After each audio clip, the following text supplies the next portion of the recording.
As we are live. So happy Wednesday. Thanks for joining us today. Super excited to go over, today on Wednesdays, it's our products and concepts and, financial services call. So excited to go over with you our information for today. But before we do, I want to get started with Tim O'Rourke. So Tim always comes in on Wednesdays and he gives us his famous Tim talks and our couple of minutes of what's happening in the market and the economy and the world. So Tim, if you are ready, we are ready for you. And you're muted, so I don't know if you know that. Let me unmute. There we go. Awesome. Hey, everybody. Welcome, welcome. Welcome is right. Wow, what a crazy couple days it's been. Got a lot to talk about, but I'll try to make it as as brief as I can. The big story today is make sure you get to the gas station, fill up your tanks. We got more conflict. This is something I want to expand upon because we're going to have higher gas prices for a while. I don't see this conflict in Iran to be over in the next couple years.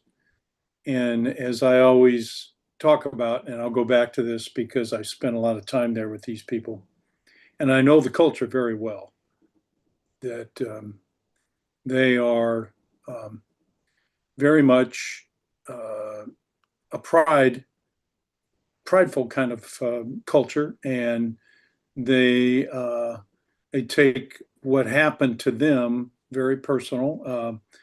If you've ever read the book made by or written by Machiavelli, it's about anytime you go in and try to take over a country, a culture like that, there's certain things you have to do, and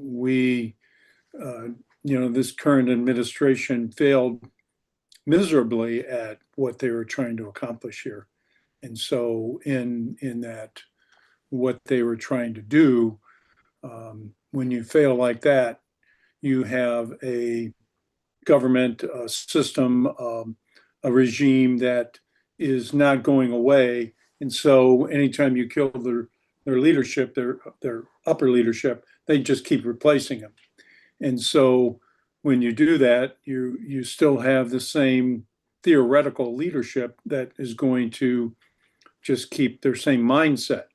And so they're non-negotiable about what they believe in. And so they're going to present whatever they want and negotiate from that strength. That center of strength is they've learned that the Strait of Hormuz is their strangle point, that narrow passageway there until there's another way around that, which is going to create pipelines for that little area there, which would be Kuwait, Saudi Arabia, those oil producing countries, actually, to pump their oil away maybe to the Red Sea or to the UAE kind of region to get, but there's so many other minerals and other commodities that go through that choke point that they're going to hold hostage. So I think it is going to be one of those it's going to be one of those situations that aren't going to be easily resolved for quite some time. So obviously the Iranian ceasefire has collapsed, and that's the big story. The Dow was down over 800 points, which is about 1.5% or 1.15%. S&P is down 1%, NASDAQ is down 1%. So basically the ceasefire is over, and Iran has launched attacks on American bases, ships going through there. They're trying to, Tehran wants some kind of a payment on the ships.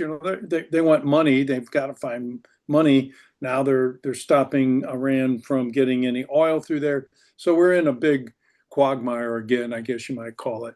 So Trump has already said that he's going to hit them hard again. He hit them last night. He said militarily we're we're in a fight again. So oil prices jumped around 7% overnight. WTI, West Texas Intermediate Crude, now is almost $76 a barrel. Big jump, obviously. And so what that does is that's basically reigniting inflation worries right across the board. So energy stocks are going to benefit from that, as you can imagine. ExxonMobil, Chevron, ConocoPhillips, those kind of companies, their prices are doing very well today, but the rest of the market is getting hit pretty hard. Airline stocks, cruise lines, anything that has higher fuel costs, excuse me, higher fuel costs, you're going to see higher consumption prices. Those stocks are going to be hit pretty hard.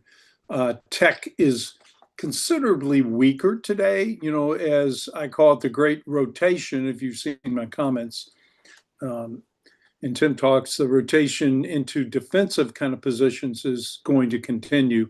So many of the chip makers, other than other large tech firms, are seeing declines in their prices as that continues, that trend, we've seen in the past couple of weeks. Money is moving out of AI related kind of tech names into healthcare, biotech, financials, transports, other things like that. So we're going to see that kind of continue now as this whole situation. I think it's going to intensify. I don't know how you get back to a negotiating table with this situation continuing. So I think we're going to have to see how this plays out. Now, the other situation that's going to make it interesting is the 10-year Treasury jumped to almost 4.6%, which is 7-8 basis points overnight. So that's the main benchmark for mortgages, auto loans, credit cards, all those kind of things. And we're seeing the 30-year is hovering right now around 5.1%, which is a big jump. So the higher rates are going to reflect the market's indication of what the Federal Reserve is going to do. They're going to meet next week. And, from all indication right now, everyone is thinking that the Federal Reserve will probably, I think they're going to sit on their hands next week and watch what inflation is going to do. But ultimately, Kevin Warsh, the new chairman, is going to be forced to lead the organization and the Fed to raise rates. Now, he's indicating he only wants to raise it one time. But in my 40-something years of watching all this and what they have to do, one time is never enough to stop inflation where it is. So I think from all indications, they're going to have to raise interest rates at least 2 to 3 times this year. All right, so let's play that out. What happens in that scenario? So if you raise interest rates 3 times, let's say they raise it 3 times. That's, first of all, that's bad news for the real estate market. The average 30-year fixed rate mortgage, I mean, if you have really good credit, let's say you have credit around 800, your score is 800, you probably can still get a mortgage around 6.05, 6.10. But generally speaking, mortgages are going to be in that 6.5 to 6.7 through 2027. That's really going to hurt the real estate market, in my opinion. And I think it could go as high as 7%, on lower credit. So those rates, if we see three raises of 25 basis points each, we're going to see, the Treasury rates go up considerably more, which is going to drive down gold, right? It's going to drive down precious metals. It's going to drive down, Obviously they're trying to pressure inflation, cost of lending. That's the only way that the Federal Reserve can try to get a hold of it, and that's going to hurt inflation, which this could be finally the mechanism that's going to drive the economy into a recession, which is long overdue. And we need a cleansing, in my opinion, in the market. So no one wants to see a recession, but it's been going on 17 years now, or almost 18 years, right, Kimberly? I mean, it's been a long time. Um, this is something to, I call it clean out the cobwebs. This is something that the market needs. And so I think we're going to see that possibly. So that's all going to play out. I saw an interesting comment by the IMF.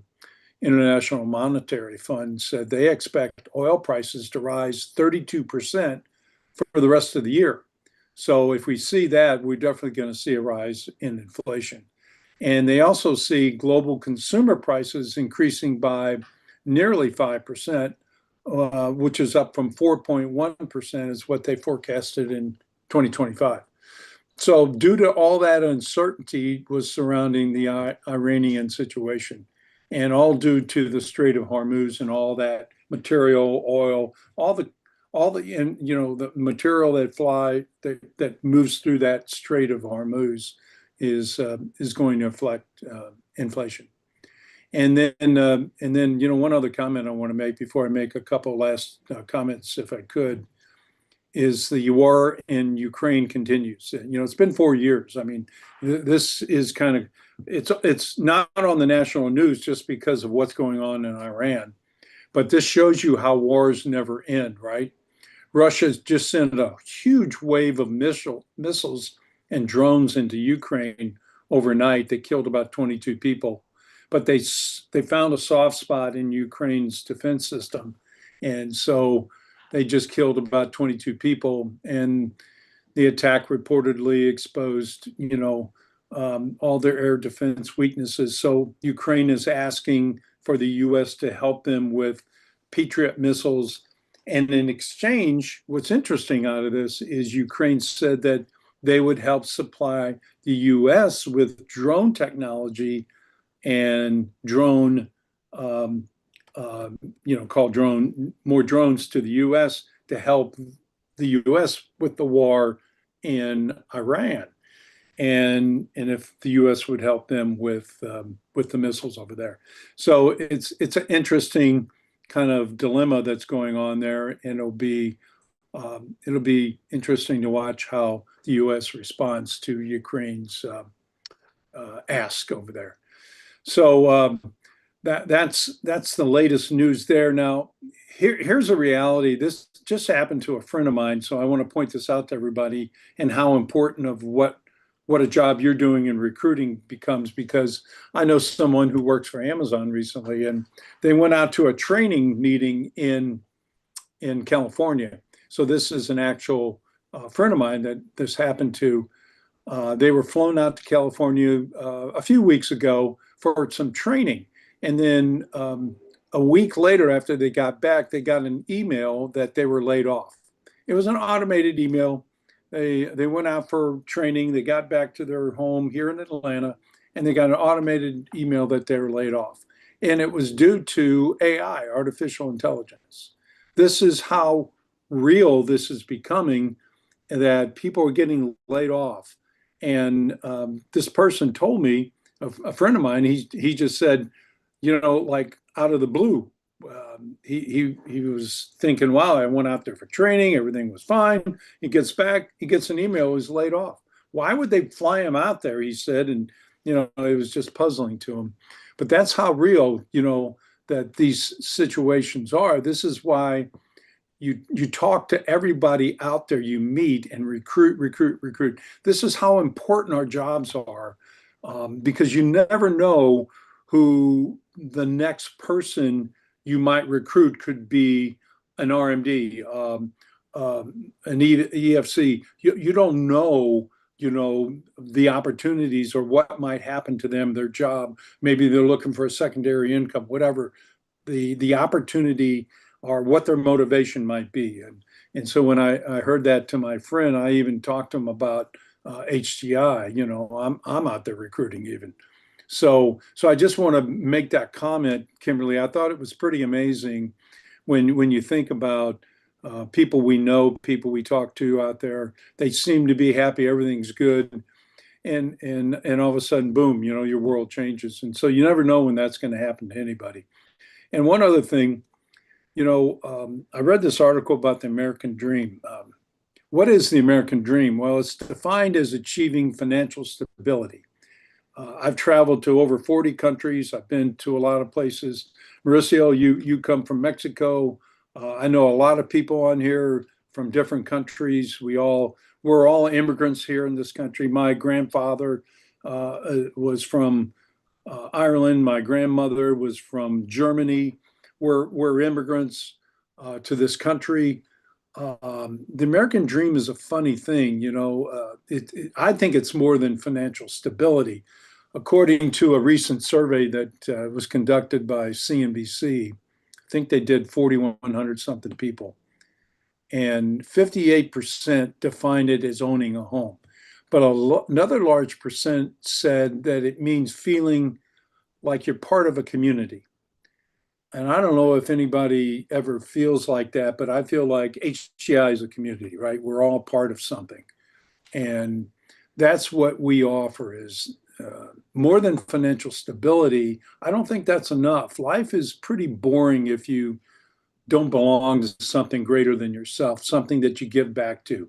And that's why charities do so well. I think giving back, you know, if we make something of ourselves, I give to charities, I help other people, you know, in my free time.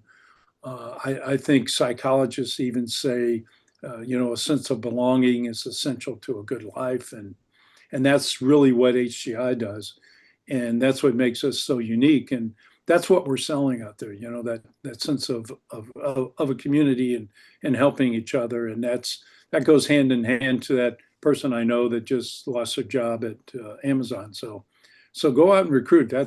We have something very powerful to offer people, and what's going on in the world today, I think is more proof that it's a time.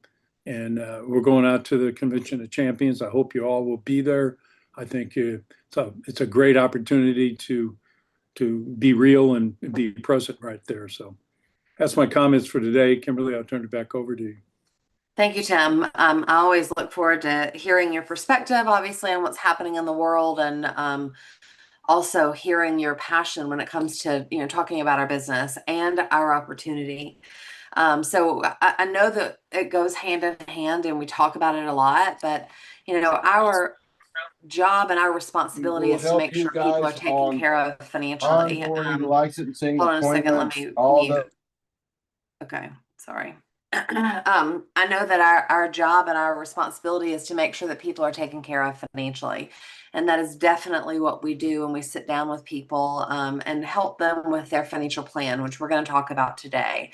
You guys know that's a conversation near and dear to my heart. It's my favorite thing to talk about. But also, as Tim said, it's a different world than we've been in before. You know, a lot of these people that are in, you know, these high paying white collar jobs have always been secure.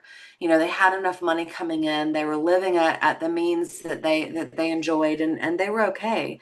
But now they aren't anymore. Like, it's a big thing. I know Scott's on here. I know he does a lot of recruiting, you know, just in the world in general, with headhunting and, you know, helping people get jobs and things like that. It's a different world. So having people have the ability to have at least an alternative income stream so they have an option is huge. Giving them that choice, right? Jeannie used to always say, Jeannie's the one that recruited us. Zach's aunt passed away a few years ago, but she used to always say, you know, you give them the golden egg, and it's up to them, like, put it at their feet, right? It's up to them if they pick it up or not, but we at least owe them the opportunity to say, hey, would you be interested in? I remember when she talked to us when we were teaching, we just didn't make enough money. Right? I didn't intend to change my life by joining this industry. I intended to, you know, make my ends meet and continue teaching. And that's just kind of the way things happen. But it is our responsibility to say, hey, by the way, did you know you can at least make more money, diversify your income, have a business so you can deduct some of your expenses, whatever that is for them, even if their vision isn't to change their lives or to replace their income. It's a big story, and it's a big story now.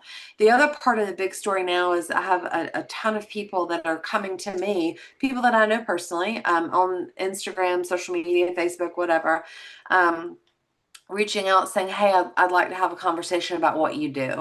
Either they're at the end of their traditional career and they're retiring from that, want to do something different. But a lot of them are new kids trying to join the workforce, and they're not finding anywhere to go to work. Nobody's hiring them, or they're only hiring them in cold call sales positions, which is not what they want to do for, $30,000 a year. I talked to a kid the other day, and he was going to work for a sports team, and they were going to pay him $12 an hour. Like, we didn't go to college for that, right? That's no one's dream. So think about that when you're out there talking to people, whether this is their passion, it's what they want to do for the rest of their lives, or they just need to make ends meet and help them, bridge that gap. Talk about it. Give them the option. It's up to them to run with it and decide if it makes sense or not. But it's a huge story. And I think unfortunately we're probably going to hear a lot more of those AI layoffs from big companies, small companies. It's just reality, right? It's business, it's bottom line. And as cold as that feels, what are you going to do differently, right? Grant Cardone has his book. I don't know what it's called, 10X or whatever, and it's chapter 6. And I don't know that I should probably say the title, but it's "Don't Be a Little Beep," bad word, right? But anyway, in there he talks about personal responsibility. He said, okay, so if the power goes out in your neighborhood because you had a really horrible storm and it's out for 3 days, you can be angry with the linesman because they haven't restored your power yet, or you could have had a generator. Just saying. You could have had a generator, so you never would have actually lost that power. Exactly the same conversation here is give yourself options, give yourself choices, have the ability to do that. So we're not talking about recruiting today. That's a team training call, business building call. Today we're talking about financial services, but I did have to kind of segue into it from Tim's conversation. So when we sit down with families and we talk to them about what we do and we talk to them about their goals and dreams, ultimately it always leads back to how can we help you financially. So I'm going to pull up this presentation. You guys have seen it, I'm sure, a million times. Let me see if I can get it big on here, and we can go from, anyway, I'll just click through it because I can't get to the slide that I want to be on. But you've seen our 6 steps, our 8 filters, and then obviously the flow of our business. So in a perfect world, this is the flow of our business, right? When you go out, you talk to people, you prospect them, you contact them, and you give them a presentation. A presentation can be a formal business opportunity presentation, or it can just be a conversation of this is what I do, this is what we believe in. You've heard of the power approach. We can go through that. It doesn't matter how you present to them, but it does matter that you share our story. If they're interested in coming to work with us, we all know that goes to step 4. But if they aren't, if they're like, hey, that sounds great, I'm glad you're passionate about what you do, I definitely will refer people to you, but it's not for me. Awesome. I would still love the opportunity to sit down with you and make sure you're okay financially. Would you have, 30, 45 minutes, Tuesday, Thursday, to sit down and have a conversation about where you are right now? I'd love to meet with, husband and wife and just have this conversation.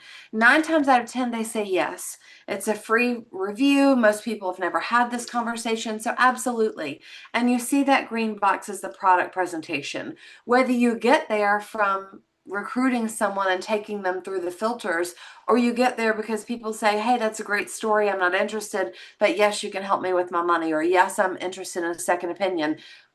Everything leads back to that green box. Nobody makes any money unless we help people financially, right? That's the mission of our company, is to create wealth for families.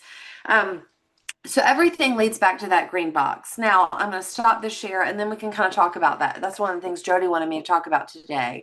And you guys know I love input, I love interaction. So please don't let me just talk to the screen by myself. Feel free to unmute and talk to me. But when we're sitting down with people for their FNA, it depends on how it's been structured, right?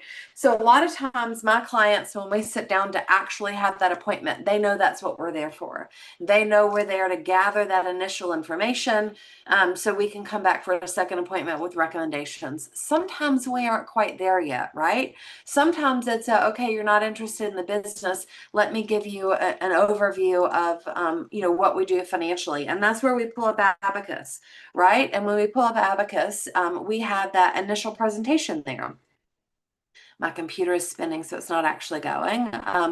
But we have that initial presentation there that we go over. That's just that quick little presentation. Talks about the new rules of money, how the world works. I'm gonna pull it up really quick if it is loading. Okay, awesome. Let me share my screen with you guys. And in that conversation, it might be simply, okay, you're not interested in the business. That's fine. Let me teach you a little bit about how money works, right?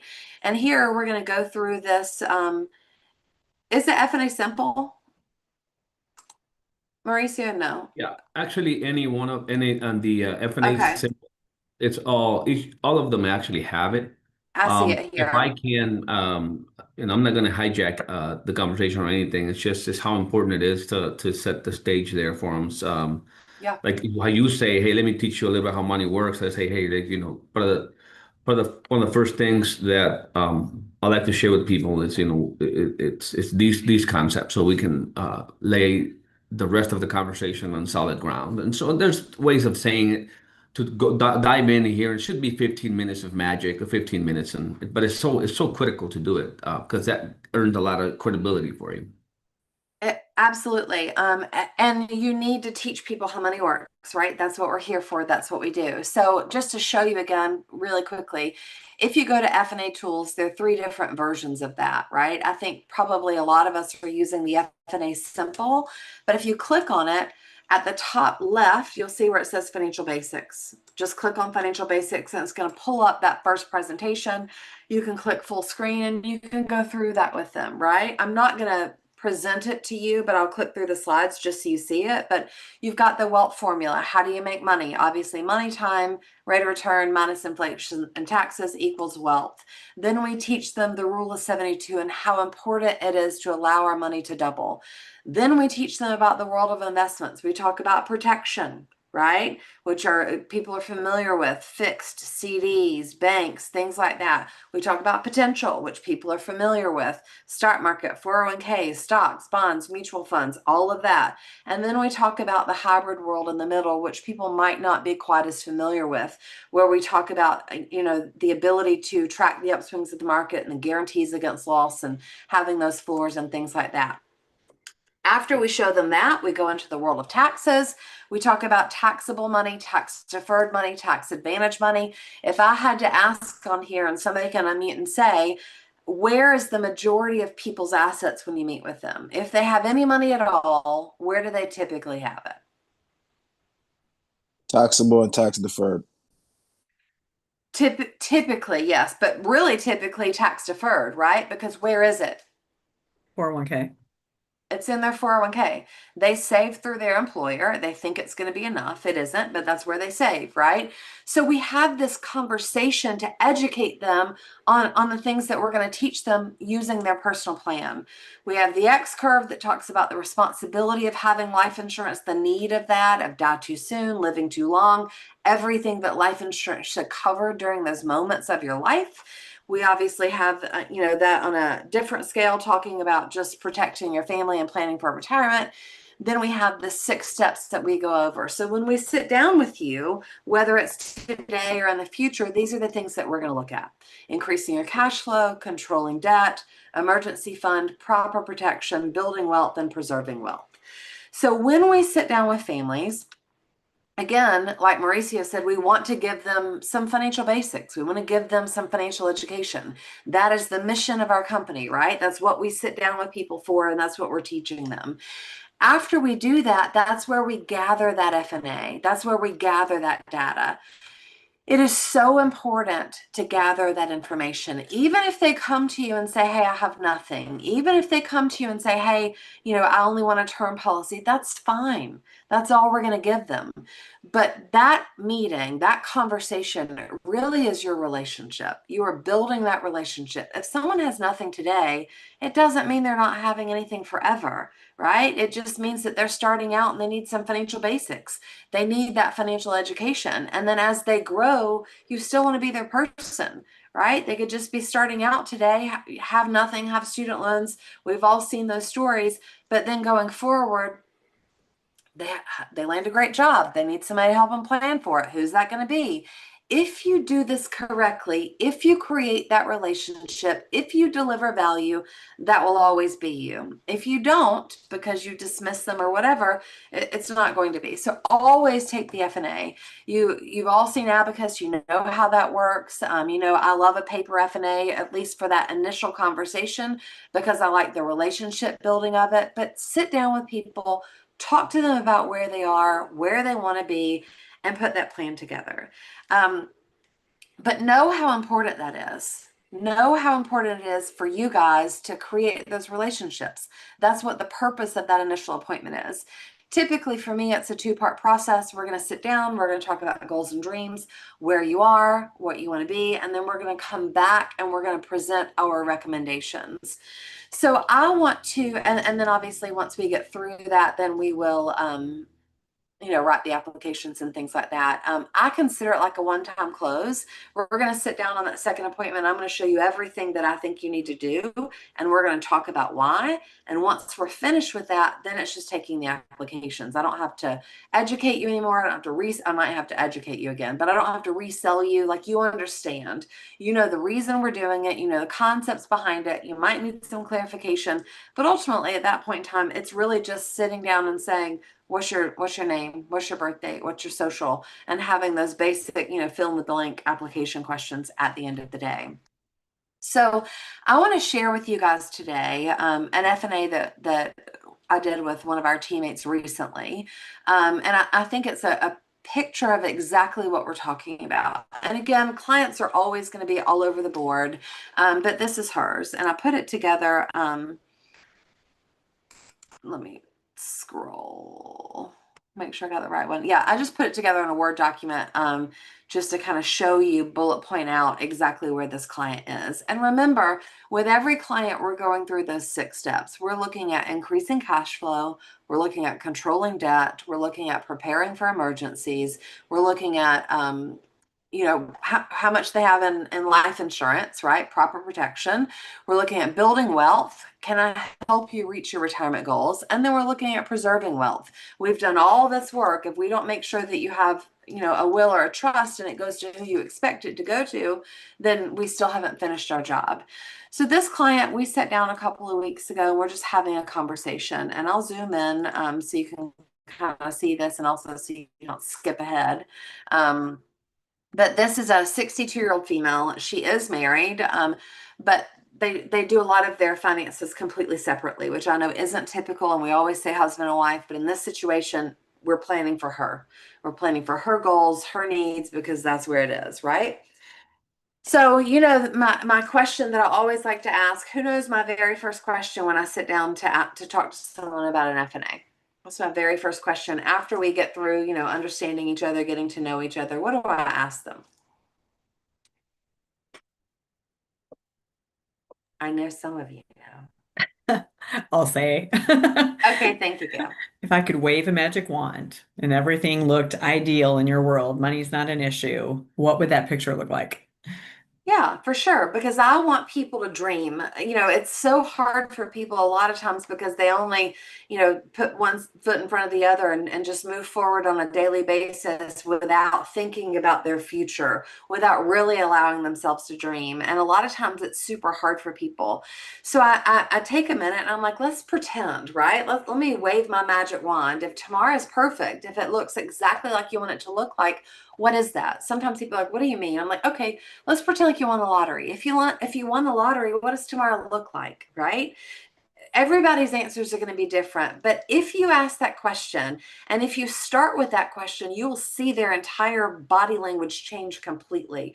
They smile, they kind of look up at the sky, they think about what I want, what are my dreams, what are my goals?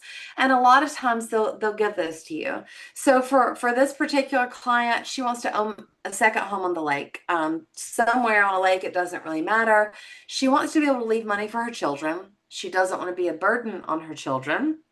She wants to do some upgrades to her current home, and she wants to travel 1 to 2 times per year at leisure.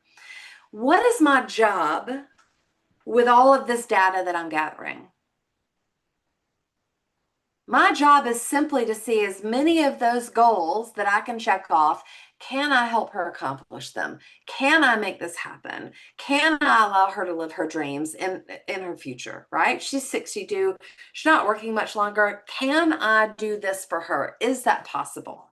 We don't know yet. So we're going to take a snapshot of where she is right now.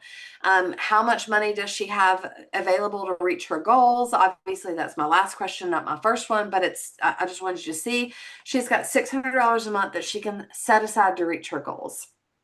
On income, she makes $2,400 a month. Her husband makes $1,500 a month. And then they've got $900 a month coming in from rental income. Debt, she's in a great position. She has no mortgage. Her home value is $500,000. She's paying $271 on a medical bill that has no interest, and it'll be paid in January 2027. So really, she has no debt, right? Now her assets, she's got $6,000 in checking. She's got about $20,000 in savings and $100,000 from an inheritance from a sale of a home.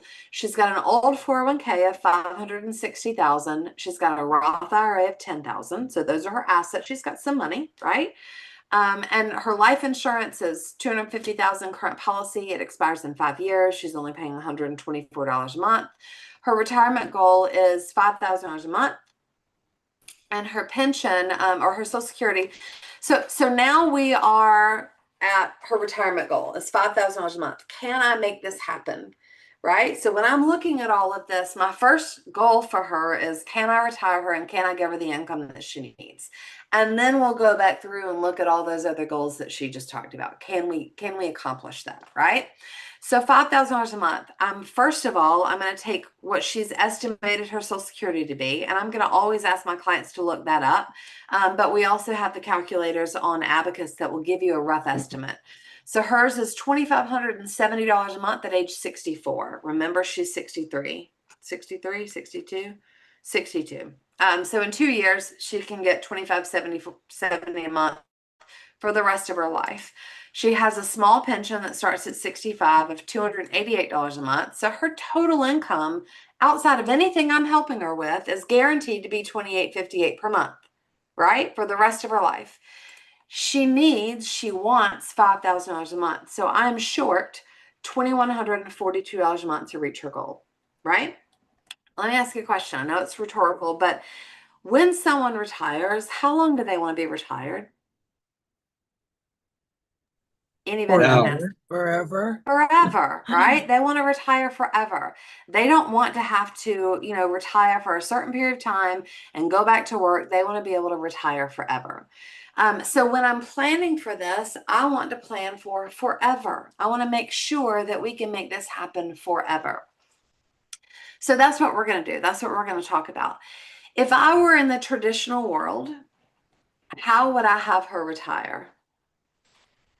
And if that doesn't make sense, I'll answer it for myself. But if I were in the traditional world, I'm probably looking at this $560,000. Draw down 4%. And I'm saying, how long will this last, right?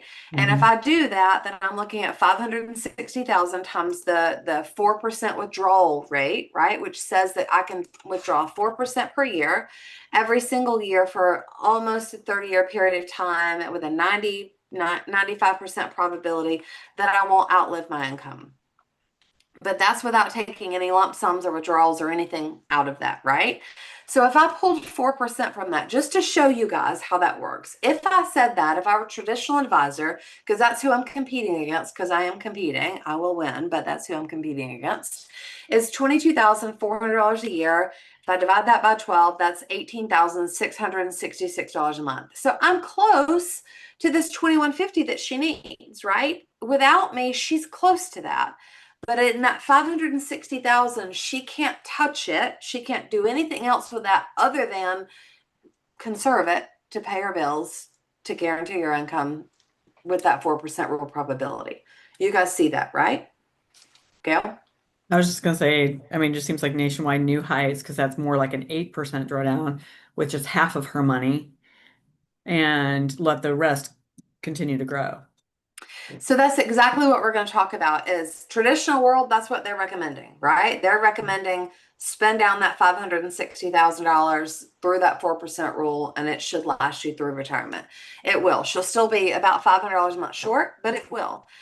What are we going to recommend? We're not recommending that. But just like Gail said, so we're going to say recommendation number one, because my goal is to give her exactly what she's asking for. And right now she's asking for guaranteed income. She's ready to retire. She wants to know that that's in. Everything else is still kind of a magic wand pipe dream, right? With second homes and not being a burden on her kids, all that kind of stuff. I got to solve the income need first because she's at retirement, and then we'll talk about the rest of it. So recommendations for her old 401ks. If we move $350,000 into an indexing product, and like Gail said, the Nationwide New Heights is the one that we're recommending to protect against loss, but also to guarantee income.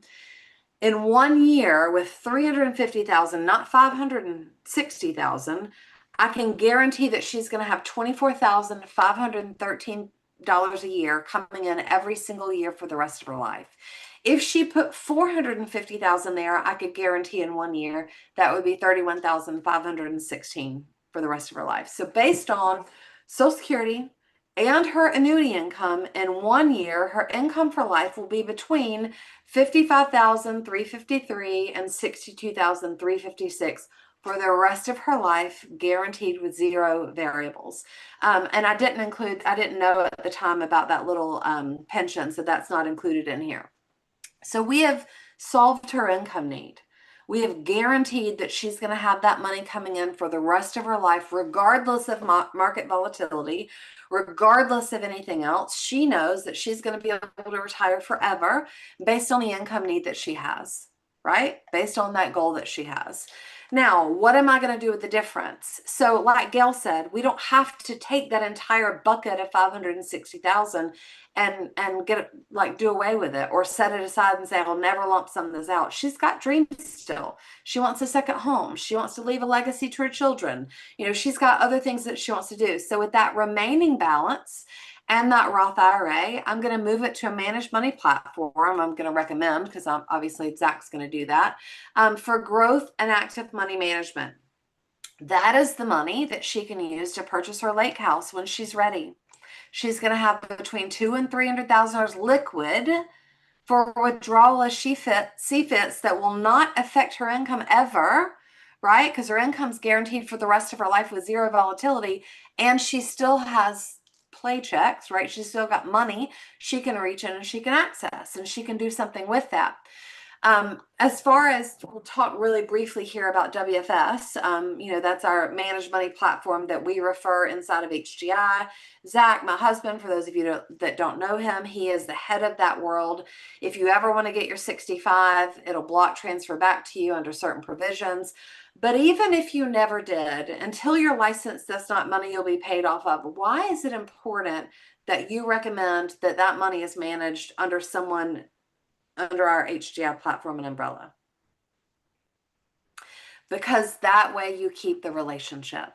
Because I promise you, if you recommend an annuity and they go back to their Wells Fargo advisor or their Merrill Lynch advisor or somebody else, and they don't pull all of those assets over here and allow us to do that with them, you're going to have a fight on your hands. You're going to have someone saying that you're not doing the right thing, that they don't like annuities, and you're going to be arguing with this and confusing your clients, right? And I think it's a better platform. I think that our active money management and things like that, from what I've seen, is fantastic. But that's my answer for that. Then we're going to recommend Nat Law. She doesn't have a will or a trust, so we want to make sure she doesn't want to be a burden on her children. She wants all of that taken care of, right? So we're going to make sure that that's taken care of. And then finally, let me scroll through this a little bit so you don't skip down to the bottom. Finally, we're going to recommend that based on her life insurance need, based on the DIME stands for debt, income, mortgage, and education, right? And I just bullet pointed it out for you guys. She has zero debt. Her income's $288,000 a year, and we typically say for a minimum of 10 years. She doesn't have a mortgage, and she's not paying for kids' education. So her income need, or her life insurance need, is $288,000. We could probably argue that, like, in her mind, she's like, why do I need life insurance, right? But again, if we scroll back up here to her goals say that she wants to leave money for her children. Life insurance does that. She doesn't want to be a burden on her children. Life insurance allows her to do that, right? With living benefits and things like that. So my recommendation and she's got $600 a month that she can afford to set aside to reach her goals that we haven't addressed yet, right? So my recommendation for her is to write a new $200,000 life insurance policy with a guaranteed death benefit and living benefits. So in this particular one, this is the Corebridge VPP, which is the Value Plus Protector with the AAS rider, all these acronyms, Accelerated Access Solution. So it's going to give her a guaranteed death benefit.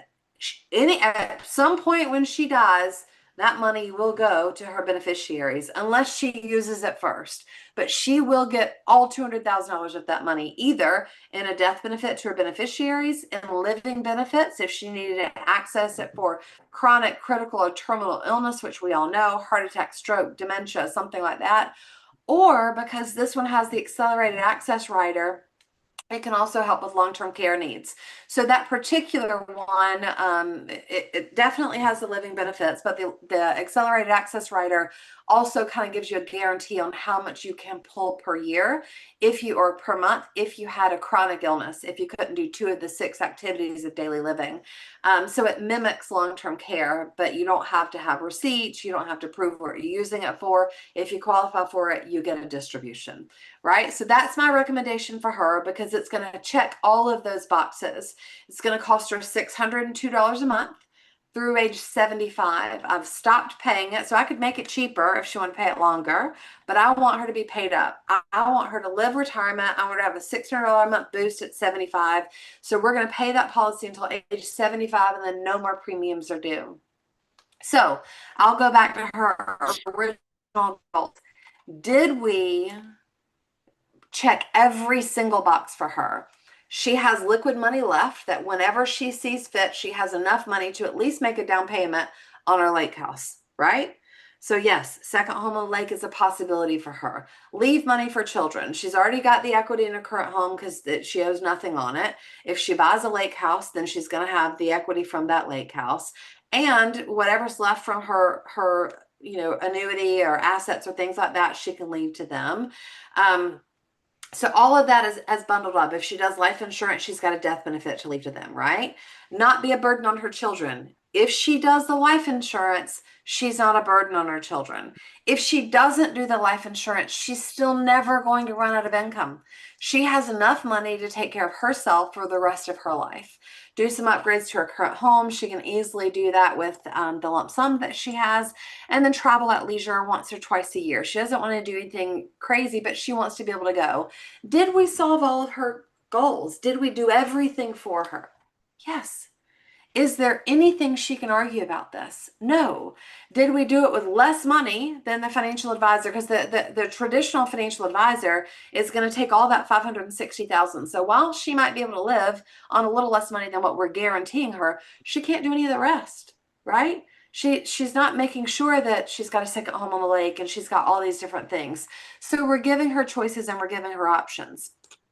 So we're definitely helping families. We're definitely helping them plan for retirement. We're definitely making sure that everything is taken care of. And we're helping you too, because at the end of the day, what are you going to make? Money for sitting down and putting this plan together.